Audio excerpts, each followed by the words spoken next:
오늘 주어진 본문의 말씀을 가지고 여러분에게 드릴 하나님의 말씀의 제목은 예수님을 임금과 구주로 모셔드리세요라는 제목으로 하나님의 말씀을 드리도록 하겠습니다. 우리가 아무 생각 없이 교회만 왔다 갔다 하는 그런 사람들에게는 하나님이 나에게 주신 이 믿음을 가지고 어떻게 살아야 되는지, 그리고 그 믿음을 가지고 어떻게 신앙생활에 적용하고 활용하고 살아야 되는지를 아무것도 모른 채 교회만 왔다 갔다 하는 사람들이 많이 있습니다.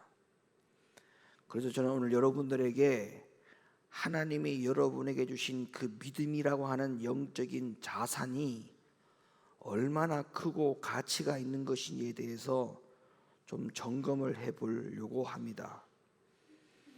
여러분, 믿음이라고 하는 것은 여러분들에게 여러분 스스로가 돈을 주고 샀다든지 여러분들의 크나큰 노력을 통해 가지고 얻어진 결과물이 절대 아닙니다.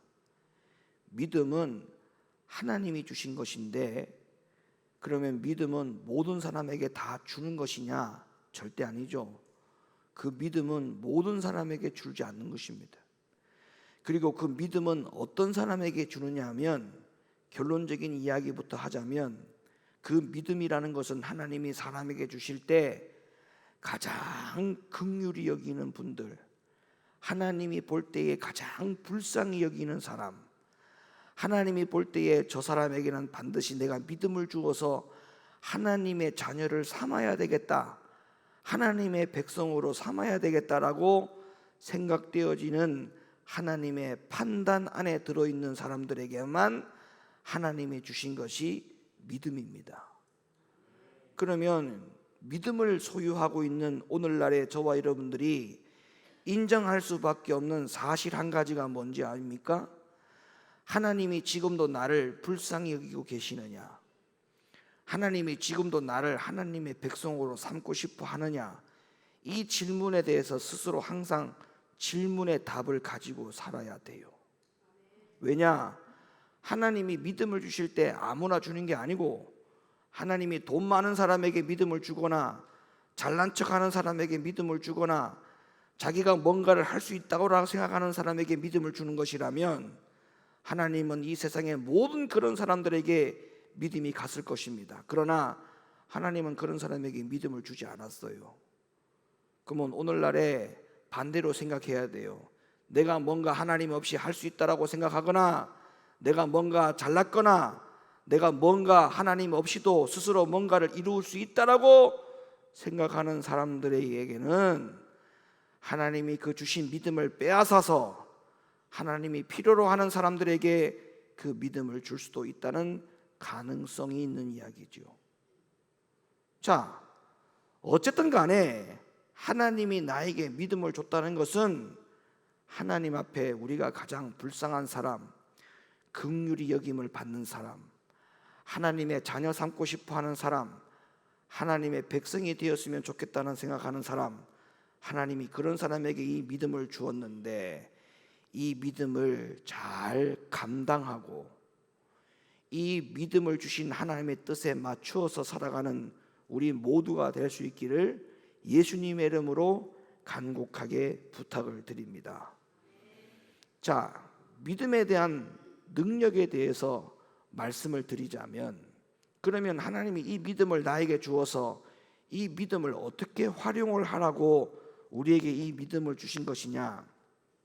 많은 사람들이 믿음을 단지 죄 사함과 하나님의 자녀가 되는 권세를 준다라고 생각을 하는데, 그러나 성경에 의하면 믿음은 죄 사함과 하나님의 자녀가 되는 권세라고 하는 이 능력을 우리에게 주는 것뿐만 아니라 다른 더 중요한 기능들에 대해서 언급해 주고 있어요. 다시 말하면 하나님이 우리에게 믿음을 주신 것은 죄사함에 대한 능력과 하나님의 자녀가 되는 그 능력뿐만 아니라 사실은 그 죄사함과 하나님의 자녀가 되는 권세의 능력은 결과에 해당되는 것이거든요. 그러니까 그 결과를 가져오기까지 믿음을 실제적으로 활용하는 것이 더 중요하다는 거예요.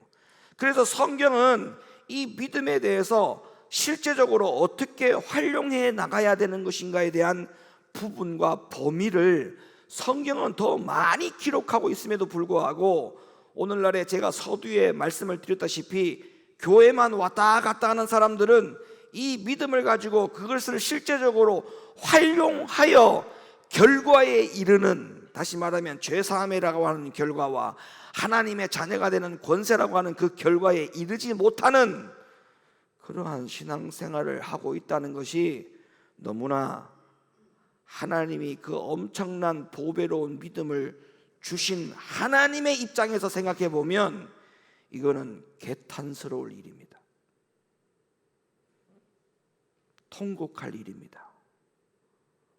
어찌 저 믿음을 가지고 우리의 과거, 현재, 미래에 대한 모든 죄가 다 사함을 받는다, 아니면 저 믿음을 가지고 나는 이미 하나님의 자녀가 되었으니 모든 구원은 다 이루어진 것이라고 착각하고 살아가는 그런 신앙생활만 할 줄 알았지, 내가 저들에게 주신 믿음에 대해서 실제적으로 더 많은 기능과 역할이 있는 그 믿음을 활용하지 못하고 있는 그 부분에 대하여 하나님은 개탄스러워 하신다 이 말이에요.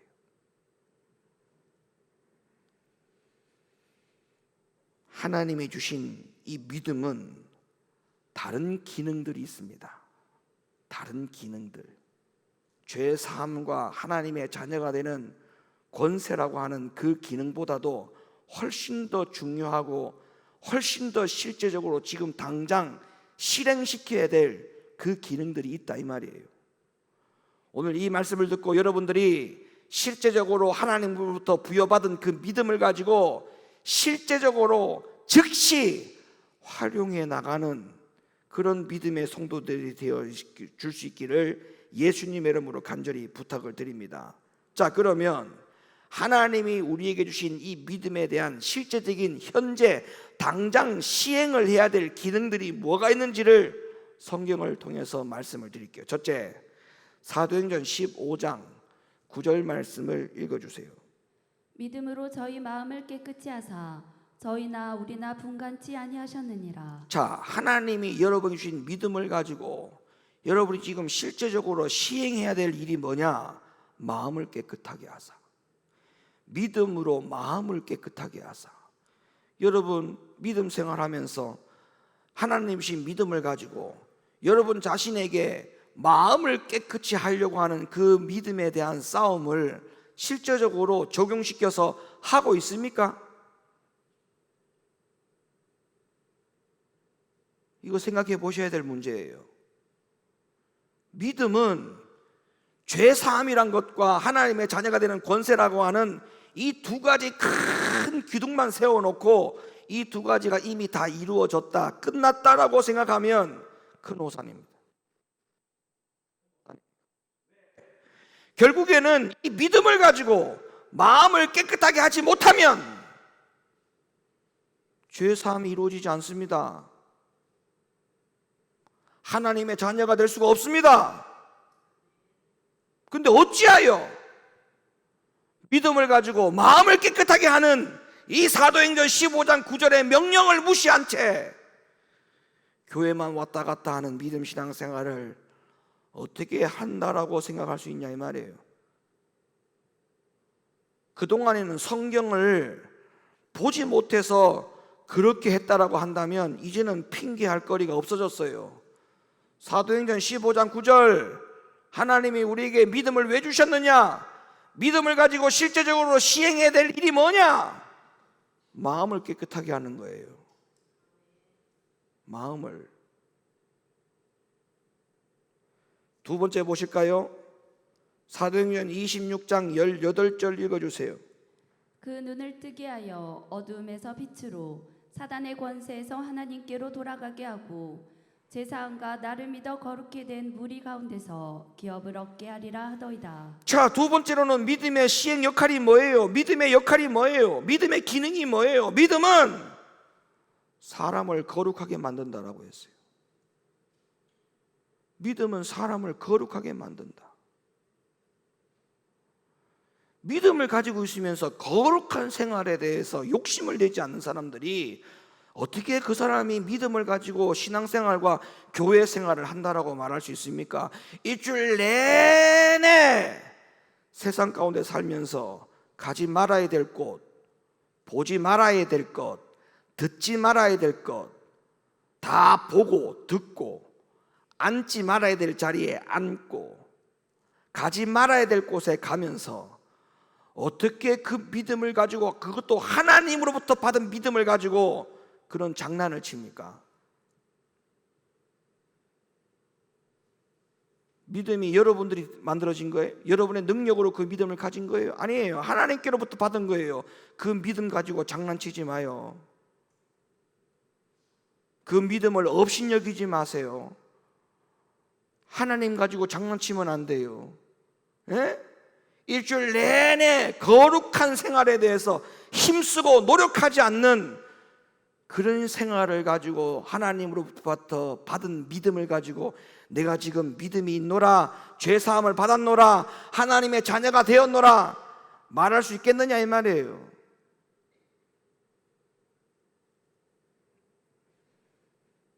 우리는 믿음을 가지고 해야 될 일들이 지금 얼마나 많은 줄 압니까? 세 번째, 로마서 1장 15절 말씀. 그로 말미암아 우리가 은혜와 사도의 직분을 받아 그 이름을 위하여 모든 이방인 중에서 믿어 순종케 하나니. 세 번째 믿음의 역할과 믿음의 기능이 뭔지 아십니까? 믿음은 순종하게 한다고 했어요. 순종하게 한다. 하나님이 우리에게 왜 믿음을 주었느냐? 그 믿음 가지고 뭐 하라고? 순종하라고 주신 거예요. 믿어. 다시 말하면 하나님이 주신 믿음을 가지고 하나님이 주시는 말씀을 믿어. 이건 당연한 거예요. 자, 믿음이 어디서부터 왔어요? 하나님께로부터 왔죠. 말씀이 누구로부터 와요? 하나님으로부터 오죠. 자, 믿음이 하나님께로부터 왔어요. 말씀도 하나님께로부터 왔어요. 그러면 하나님께로부터 받은 믿음을 가지고 하나님께로부터 오는 말씀을 믿지 않고 순종하지 않는다. 이게 얼마나 말도 안 되는 일인지 이제 아시겠습니까? 이 세상에는 하나님으로부터 부여받은 믿음이 없는 사람들은 하나님으로부터 온 말씀에 대해서 순종하지 않으려고 하는 것이 너무나 당연한 겁니다. 왜? 그 사람에게는 하나님께로부터 오는 말씀을 믿을 수 있는 믿음이 오지 않았기 때문에,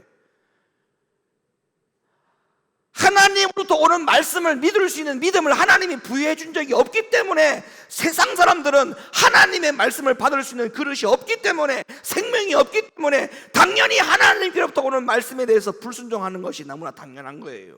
왜? 믿어지지 않는데 어떻게 순종이 됩니까? 그런데 우리는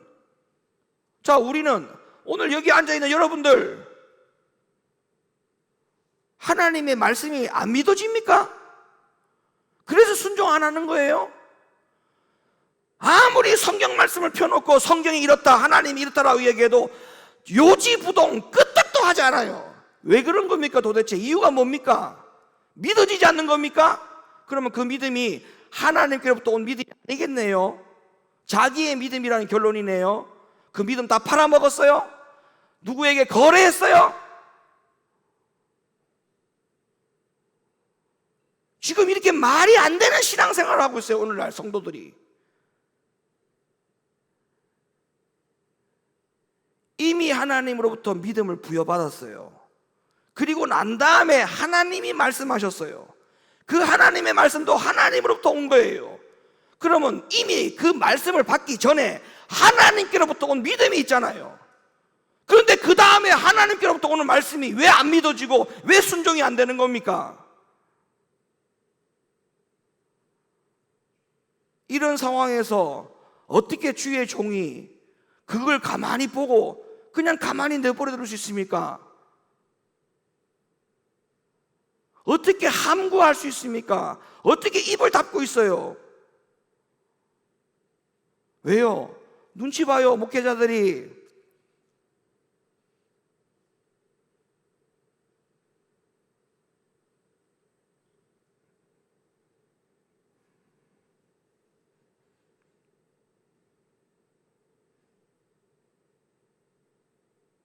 여러분 생각을 좀 하고 신앙생활 한번 해보세요. 믿음은 내가 만들어진 게 아니에요. 내가 믿음을 생기는 게 아니에요. 하나님께로부터 받은 거예요. 하나님께로부터. 그러면 그 다음에 하나님께로부터 오는 말씀을 내가 들었으면 믿어져야 될 거 아닙니까? 믿음을 하나님이 주신 건데 이게 믿어져야 될 거 아니에요. 그러면 왜 믿어져요? 믿어지고 난 다음에 해야 될 일이 뭐예요? 순종이죠. 순종. 그래서 지금 이 로마서 1장 15절에 말씀하는 거 아닙니까? 하나님이 주신 믿음을 가지고 실제적으로 시행하고 적용해야 될 일이 지금 이런 일들이에요. 이런 일들이 있고 난 다음에 우리에게 결과물이 뭐예요? 죄사함과 하나님이 자녀되는 권세예요. 네 번째, 로마서 3장 31절. 그런즉 우리가 믿음으로 말미암아 율법을 폐하느뇨 그럴 수 없느니라. 도리어 율법을 굳게 세우느니라. 네 번째로 하나님으로부터 부여받은 믿음을 가진 자는 하나님의 말씀을 굳게 세운다 그랬어요. 굳게 세운다. 하나님의 말씀을 굳게 세운다. 이게 무슨 말이냐면 이 앞에 세 번째로 믿음을 가진 자는 하나님의 말씀이 믿어지니까 그 다음에 하나님의 말씀이 믿어지니까 순종이 되겠고, 그리고 이런 신앙생활하는 사람은 하나님의 율법과 말씀이 굳게 세워지는 사람이 되는 거예요. 어떤 일이 있어도 하나님의 말씀에 위배되는 것은 양보 없고 타협이 없고 절대 뒤로 후퇴하고 물러나지 않습니다. 물러날 수가 없어요. 아니, 하나님께로부터 부여받은 그 믿음이 워낙 가치가 있고 워낙 대단한 능력을 갖고 있는데 이 믿음을 내가 팔아먹지 않는 이상, 아니면 세상과 믿음을 타협하지 않는 이상 어떻게 하나님께로부터 부여받은 그 믿음이 그렇게 약해 빠질 수가 있습니까? 도무지 이해가 안 돼요. 도대체 하나님이 우리에게 주실 때 믿음을 그렇게 약해 빠진 믿음을 줬다는 증거입니까? 끄떡하면 세상 가운데 무너지고 세상 가운데 타협하고, 끄떡하면 은혜가 떨어지고, 끄떡하면 며칠 하다가 작심삼일이고,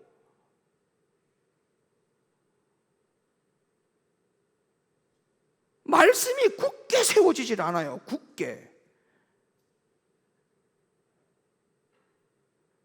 하나님이 우리에게 주신 믿음을 가지고 이렇게 살으라고 우리에게 주신 믿음인데,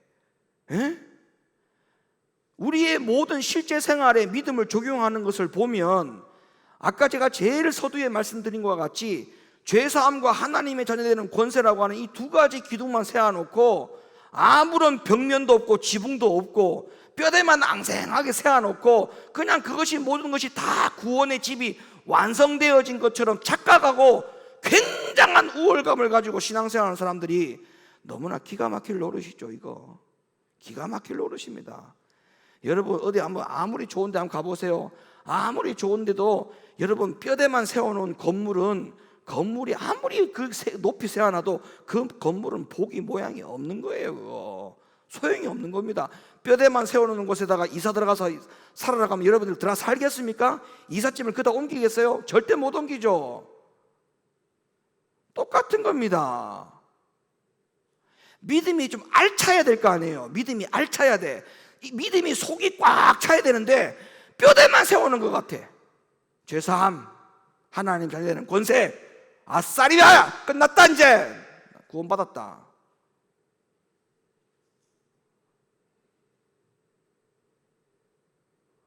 마음을 깨끗하게 하는 것도 없고 거룩함을 쫓는 것도 없고 믿어지는 것도 없고 순종도 안 하고 말씀이 굳게 세워지는 것도 없고, 믿음을 하나님께로부터 부여받아가지고 적용하며 사는 것은 아무것도 없어요. 그런데 그런 믿음을 하나님께로부터 부여받았다라고 어떻게 감히 말할 수 있습니까? 여러분 스스로 한번 고백해 보세요. 내 믿음은 하나님께로부터 부여받은 것이 맞다. 자신 있게 말할 수 있는 사람 한번 손 들어봐.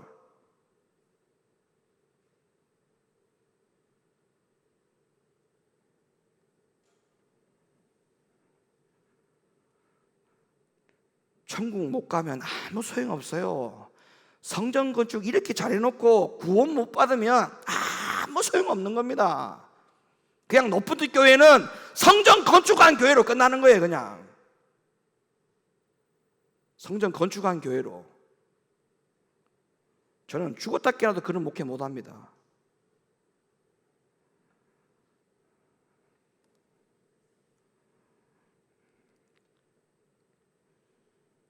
여섯 번째, 히브리서 11장 5절부터 6절.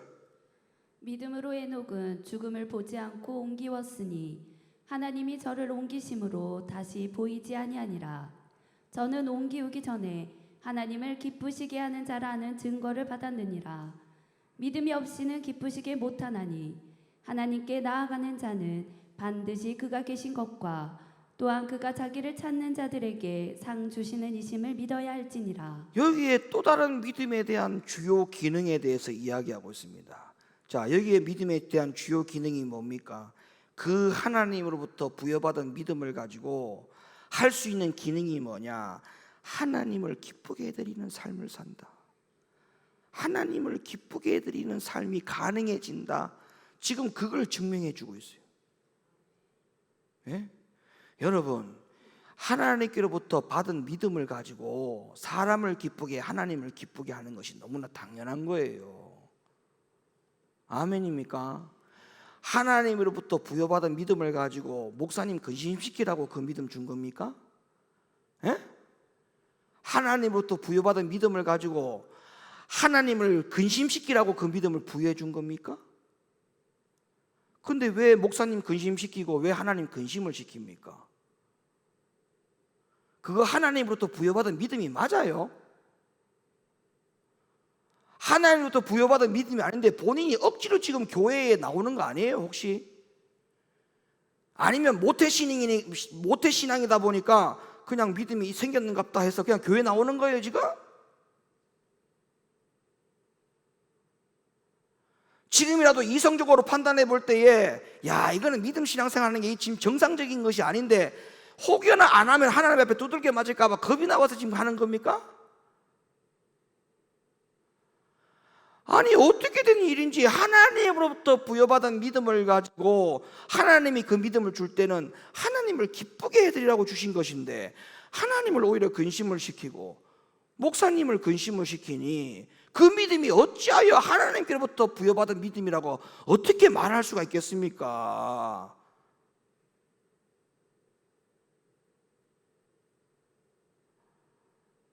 이런 믿음에 대한 주요 기능을 다 빼버리고 죄사함과 하나님의 자녀들은 권세만 가지고 믿음을 가지고 신앙생활을 하겠다고 교회생활을 하겠다고 말이 안 되는 거예요. 말이 안 되는 거예요.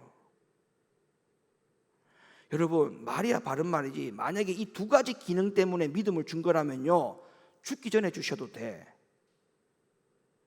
여러분 그런 생각 안 해보셨어요? 죽기 전에 주셔도 돼요.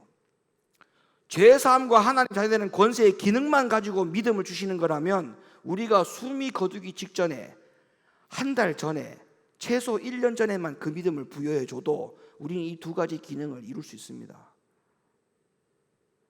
충분히 이룰 수 있습니다. 안 그렇습니까? 여러분 이성적으로 한번 판단해 보세요. 안 그래요? 그런데 왜 이렇게 일찌감치 우리에게 믿음을 줬겠느냐고요. 왜 이렇게 일찌감치? 왜 이렇게 엄마의 태 속에서부터 아니면 수십 년 전부터 어떤 계기를 통해서 왜 하나님이 나에게 믿음을 줘서 하나님을 믿게 만들었겠냐고 한번 생각해 보라고요. 그 두 가지 큰 기능을 이루기 위해서는 믿음의 기능의 역할을 당장 시행해야 될 일들이 있기 때문에 하나님은 우리에게 일찌감치 믿음을 주셔서 시험과 환난 속에 견디고 인내하여 소망을 이루게 하기 위함이라는 사실을 믿으시기를 예수님의 이름으로 간절히 축원합니다. 마지막 믿음의 기능을 한번 보실래요? 성경에서 요한일서 5장 4절로부터 5절 말씀. 대저 하나님께로서 난 자마다 세상을 이기느니라. 세상을 이긴 이김은 이것이니 우리의 믿음이니라.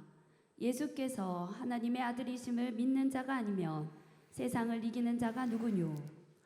믿음을 가지고 할 수 있는 기능이 또 있어요. 이 세상을 이긴다. 이 세상이라고 하는 것은 물질적인 세상도 있지만 내면적인 세상도 있다고 제가 분명히 말씀드렸죠.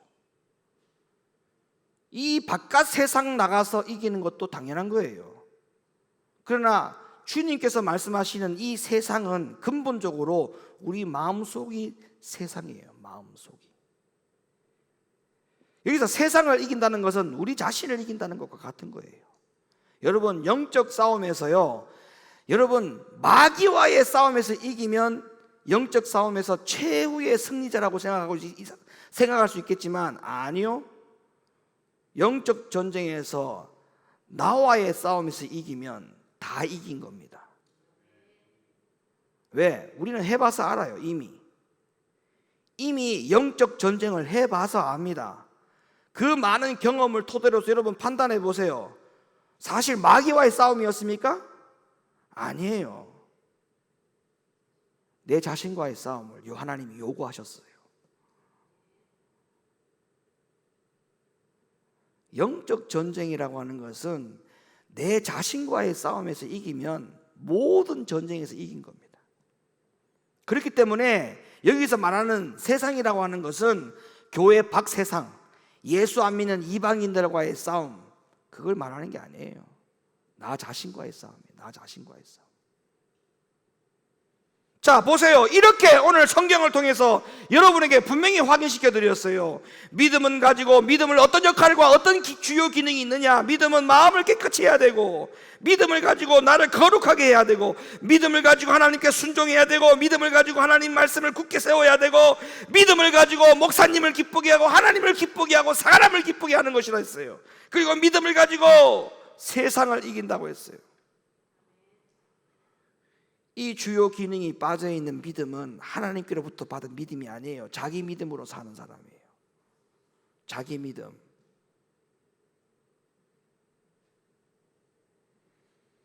그러면 이런 믿음에 대한 주요 기능들을 오늘날 당장 내가 시행하기 위해서는 뭐가 필요하다고 생각하십니까?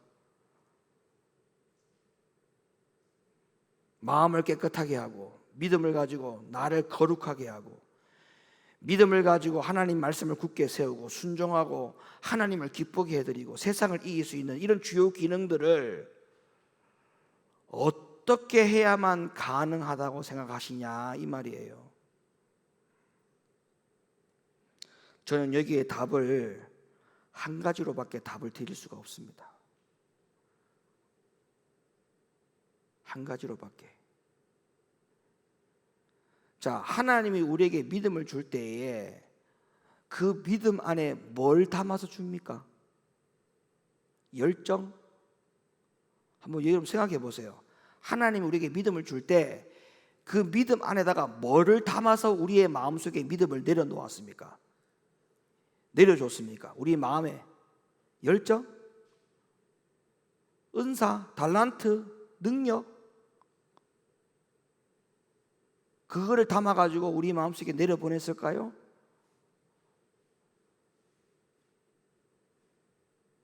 아닙니다.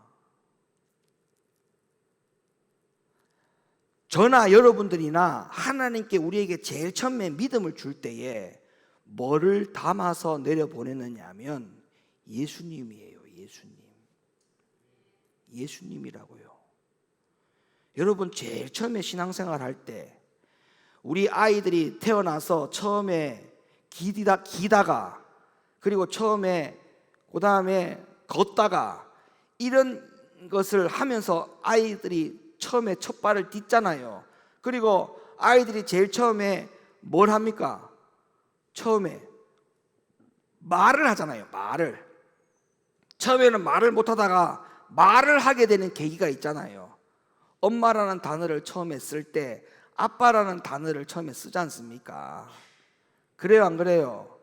그와 같이 하나님이 우리에게 처음에 믿음을 줄 때 그 믿음 안에 뭐를 담아서 줬느냐라고 생각을 해볼 수 있는 판단에 대한 근거가 뭐냐?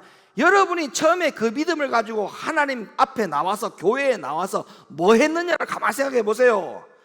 예수님 얘기 안 했어요? 예수님 이야기?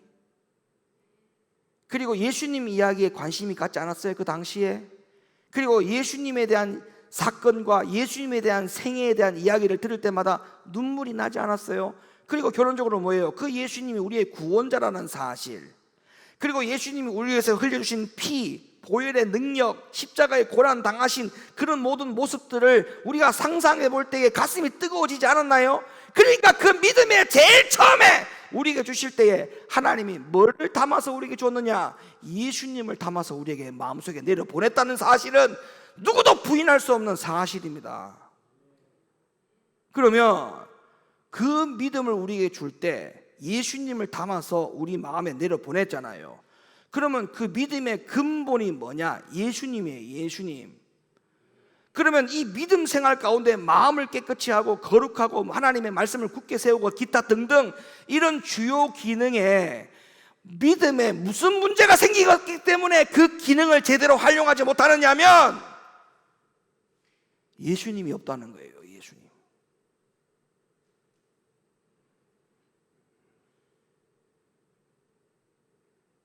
예수님이 빠졌어요. 지금 우리의 믿음 생활에 예수님이 빠졌다니까요. 또 이렇게 이야기하면 아닌데 내가 예수님을 믿는데. 예수님을 믿죠. 믿음 안에 예수님의 생명과 기능이 빠져 있다고요. 다시 말하면 그 예수님이 믿음 안에 담아서 우리에게 내려버릴 때는 그 예수님이 전부가 돼야 됩니다. 전부. 내 인생의 전부. 예? 믿음 생활의 전부, 믿음 생활의 모든 것. 그 말은 다른 말로 바꿔서 말하면 예수님이 나에게 전부가 돼야 돼요. 예? 예수님이 나에게 전부가 돼야 돼. 그래서 오늘 이 말씀의 제목을 하나님이 우리에게 처음에 주실 때의 그 믿음 안에 예수님을 담아서 주었는데 오늘날 믿음 신앙생활에 이런 모든 주요 기능이 빠진 이유가 예수님이 다 빠졌어요. 예수님이. 그러니 예수님을 빠져있는 이 예수님을 다시 믿음 안에 넣어서 우리의 모든 생활 가운데의 주요 기능인 믿음을 통해서 마음을 깨끗하게 하는 것과 거룩하게 하는 것과 하나님을 기쁘게 하는 것과 이런 기타 등등의 주요 기능을 다시 살려내야 된다고 하는 그 결론에 이르러야 된다 이 말이에요. 그러려면 어떻게 된다? 다시 예수님을 넣어야 된다. 근데 그 예수님을 믿는 것으로 넣으면 되느냐? 아니에요. 하나님이 우리에게 믿음을 줄 때 예수님을 담아주신 이유는 예수님이 네 인생의 전부가 되어야 된다라고 주신 거예요. 전부가 돼야 돼요. 전부가. 그래서 예수님은 나의 전부이기 때문에 나의 영원하신 주님은 왕이시고 예수님은 나의 영원하신 주인이 되시고 예수님은 나의 영원하신 구주가 되신다. 이 기능이 회복돼야 됩니다. 회복. 물질의 주인이 누구냐? 건강의 주인이 누구냐? 내 생명의 주인이 누구냐? 내 삶의 주인이 누구냐? 오직 예수님. 이 기능이 다시 회복되어질 때에 하나님이 처음에 우리에게 주신 그 믿음으로 다시 돌아가는 거예요. 다시 돌아가는 거예요. 이거 외에는 다 자기 믿음으로 사는 거예요. 자기 믿음으로. 그러나 자기의 믿음으로 살면 마지막에 죄 사함도 하나님이 자녀되는 권세도 자기 손에는 얻을 수 없다는 사실을 분명히 명심하셔야 될 겁니다. 갈라디아 3장 2절과 5절 말씀에 그 말씀에 대한 근거가 있으니까 한번 들어보십시오. 내가 너희에게 다만 이것을 알려 하노니 너희가 성령을 받은 것은 율법의 행위로냐 듣고 믿음으로냐. 너희에게 성령을 주시고 너희 가운데서 능력을 행하시는 이의 일이 율법의 행위에서냐 듣고 믿음에서냐. 자, 여기에서 자꾸 율법 이야기를 하는 이유는 뭐냐 하면 이스라엘 백성들이 자꾸 자기의 믿음으로 신앙생활하는 거예요. 자기의 믿음으로. 예수가 빠져있는 자기의 의가 들어있는 가운데서 자기의 믿음으로 신앙생활하는 거예요. 그 믿음에는 예수가 들어가 있어야 되는데 예수가 빠져있고 자기의 의와 자기의 생각과 자기의 판단과 자기의 주장이 들어있는 자기 믿음.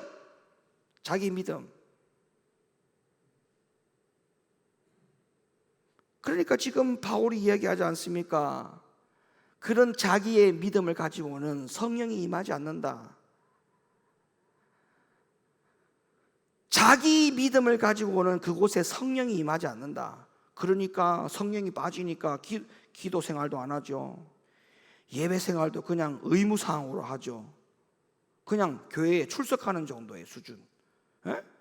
그리고 아까 믿음의 기능들을 못하는 거예요. 마음을 깨끗하게 할 줄도 모르고 거룩하게 하는 것도 힘쓰지도 못하고 하나님의 말씀을 굳게 세우는 것도 관심이 없고 마치 영혼이 빠져서 신앙생활하는 것처럼 보인다 이 말이에요.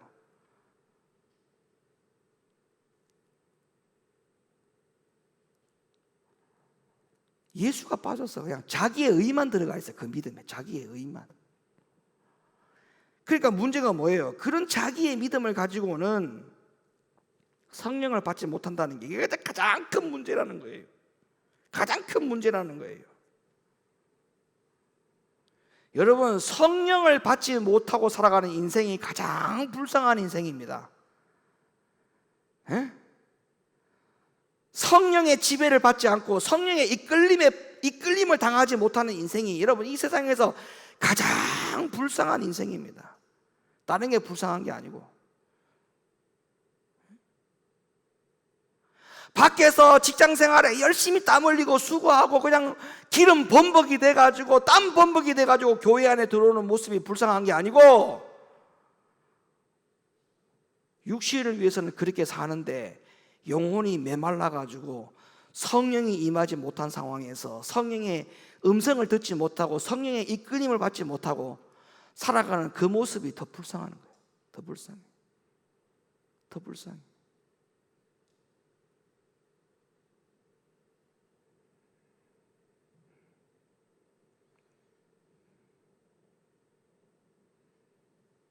제가 이제 이 말씀만 드리고 마치려고 합니다. 이 말씀이 너무나 중요한 이야기니까 잘 들으세요. 제가 왜 지금 이 이야기를 하는지 그 이유가 있어요.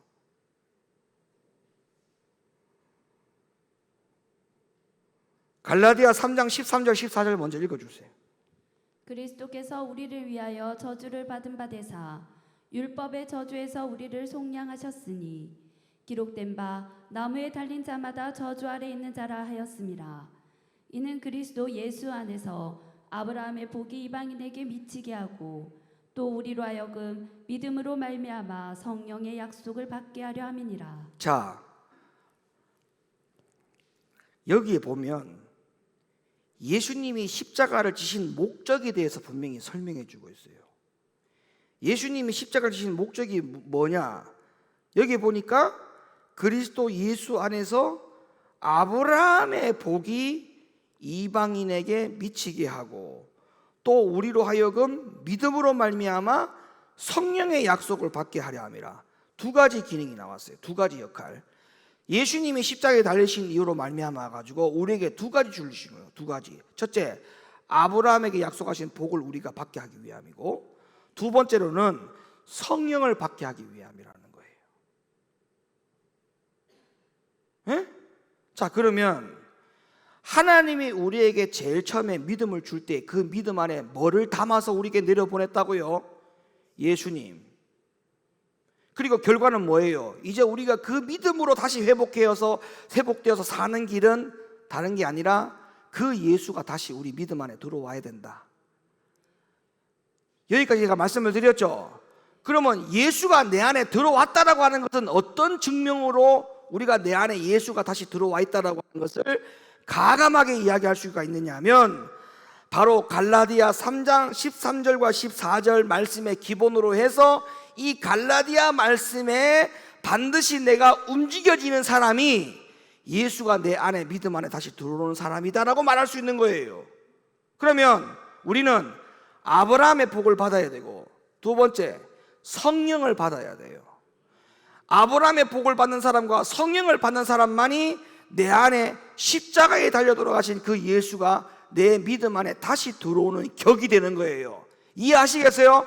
자, 여기 내가 답을 드릴게요. 자, 갈라디아 3장 그 앞에 8절과 9절 말씀을 보셔야 돼요. 8절과 9절 읽어주세요.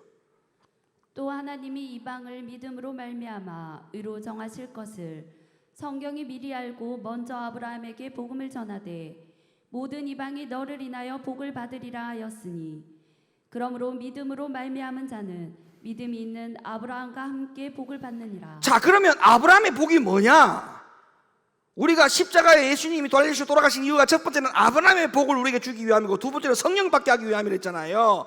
그러면 그 예수가 내 안에 들어와서 예수가 주인 되어지는 사람은 아브라함의 복을 받을 것이고 성령을 받게 될 것인데, 아브라함의 복이 뭐냐? 오늘날 많은 사람들이 아브라함 복이라고 그러면 그냥 이 세상에서 육신적인 어떤 많은 걸 복을 누리는 것을 아브라함의 복이라 생각하는데, 여러분, 그거 정말 잘못된 오해입니다. 자, 아브라함의 복이 뭔지 지금 금방 나왔어요. 갈라디아 3장 13절 14절 아까 읽었잖아요. 예수의 나무를 십자가에 달리신 예수가 그 목적이 뭐냐? 아브라함의 복을 주시기 위함이고 성령을 주시기 위함인데, 그 아브라함의 복이 뭔가에 대해서 앞에 8절에 나왔어요. 그 아브라함의 복이 뭐냐? 그 복이 뭔가를 봤더니 의가 복입니다. 의가 복이라고 했잖아요. 3장 8절 9절 다시 열어봐요. 또 하나님이 이방을 믿음으로 말미암아 의로 정하실 것을 성경이 미리 알고 먼저 아브라함에게 복음을 전하되. 여러분, 내가 예수 믿으면서 가장 큰 복이 뭔지 아세요? 내가 믿음으로 말미암아 하나님의 뜻이 뭔지를 알고 하나님의 의가 뭔지를 알고 살아가는 그 자체가 벌써 이미 복입니다. 에? 하나님의 뜻이 뭔가? 여러분, 여기에 관심이 없어요. 왜? 자기 믿음으로 사니까 관심이 없지. 예수가 빠져 있으니까. 하나님의 뜻이 뭘까? 하나님이 기뻐하는 게 뭘까? 내가 지금 이렇게 살아가는데 전혀 성령께서 내 안에 음성을 주지 않아. 너 이렇게 살면 안 된다. 너 이렇게 살면 안 된다. 양심의 꺼리낌이 전혀 요동치지 않는, 영혼이 완전히 바싹 말라가지고 죽어있는 상태나 다름이 없는 그런 삶을 살아가고 있는데도 불구하고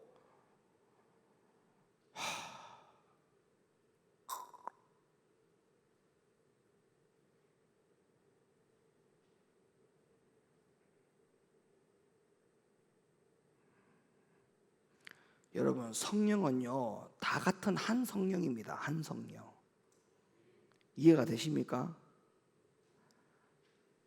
여러분의 삶에 만약에 목사님이 여러분의 삶에 대해서 기도 생활해라, 예배 생활 똑바로 드리세요, 정말 하나님을 기쁘게 하세요, 하나님 뜻이 무엇인지를 분별하세요라고 이야기를 듣고 지적을 받잖아요. 한 성령으로 움직이는 그 누군가가, 그 사람이 가족이 될 수도 있고 그 사람이 자기 친구가 될 수도 있고 그 사람이 또 다른 어떤 다른 교회 집사님이 될 수도 있고, 다 누군가가 될 수 있어. 한 성령으로 움직인다면 다른 사람에게도 그 똑같은 지적을 똑같이 받을 수 있다는 사실을 기억하십시오. 근데 어떻게 살아가는 줄 압니까? 우리가 그거를 잔소리로 들어요. 그게 이제 곧 망할증 쪽으로 가는 겁니다. 이제 망할증 쪽으로 가는 거예요. 그거를 자체를 잔소리로 듣는다는 것은 이제 완전히 망할증 쪽으로 가는 거예요. 한 성령으로 움직이면 똑같은 이야기를 교회 안에서 담임 목사님뿐만 아니라 누구한테도 들을 수 있어요. 들어야 돼요. 자기 믿음으로 살지 말고 예수 믿음으로 살아야 돼요.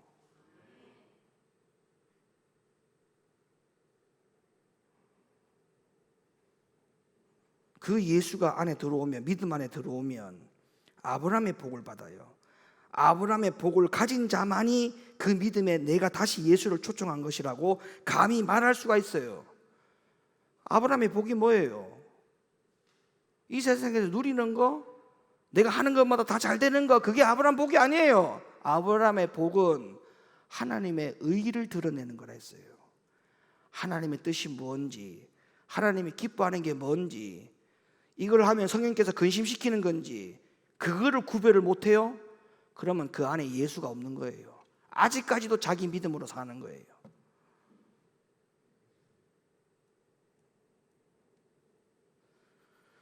그리고 그 다음에 예수님이 십자가를 지신 이유가 뭐라고요? 성령을 주시기 위해서 예수님이 십자가를 지었다고 했잖아요. 예수님은 하나님이 약속한 성령을 주시기 위해서 십자가를 지신 거예요. 갈라디아 3장 14절 다시 읽어줘 봐요. 이는 그리스도 예수 안에서 아브라함의 복이 이방인에게 미치게 하고 또 우리로 하여금 믿음으로 말미암아 성령의 약속을 받게 하려 함이니라. 그리고 그 다음 구절도 같은 뜻입니다. 요한복음 7장 39절. 이는 그를 믿는 자의 받을 성령을 가리켜 말씀하신 것이라. 예수께서 아직 영광을 받지 못하신 고로 성령이 아직 저희에게 계시지 아니하시더라. 자, 지금 상황이 이런데도 불구하고 예수 믿음으로 살지 않겠다. 우리에게는 아무런 선택의 여지가 없어요. 예수가 빠진 믿음으로 한번 살아보세요. 어떤 결과가 나오는지. 죄 사함과 하나님의 자녀되는 권세가 자기의 것이 될 수가 없습니다. 그리고 하나님이 답답한 게 뭐가 있어요? 답답할 거 없어요.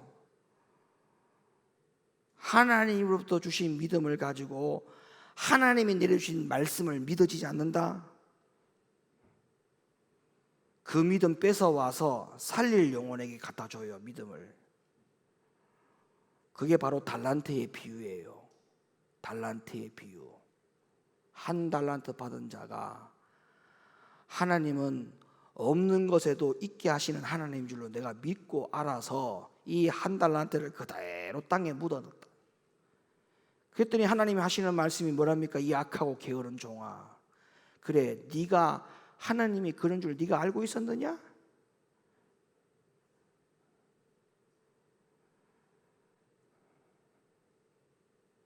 그걸 뺐어요.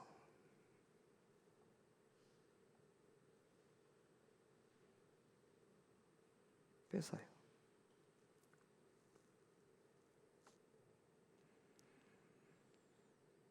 예수 믿음으로 회복돼야 돼요. 내 믿음으로 살지 말고 예수 믿음으로 회복돼야 돼요. 다시 예수 믿음을 회복하기를 예수님의 이름으로 축원합니다.